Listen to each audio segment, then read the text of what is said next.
This year, it's once again time for the U.S. to elect its next president. Just like every 4 years, the question arises again whether a Democrat or Republican will be moving into the White House. But how exactly does the election work in the U.S.? To explain this, it's not enough to simply look at a single election day. It's the entire election year that's important. At the beginning of an election year, the primaries take place. In these elections, the Democrats and Republicans first select a presidential candidate from within their parties. The day on which the primaries take place is also individually determined in each state.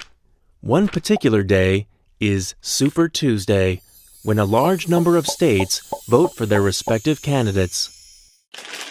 These contenders, who aim to represent the electorate if they receive the presidential nomination, however, are not directly elected by it. Americans simply elect delegates, who in turn support a presidential candidate.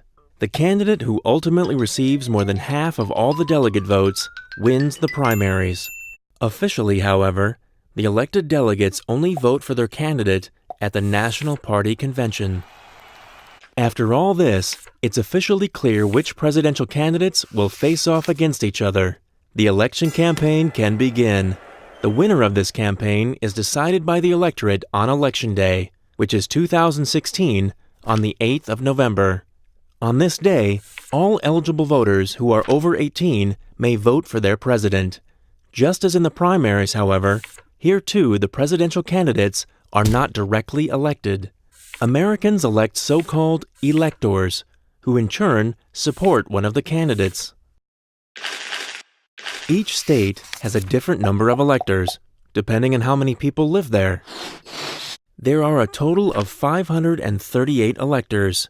The candidate that has more than half of all electors on their side has won the election. Once the electors have been elected, it's already clear who the president will be.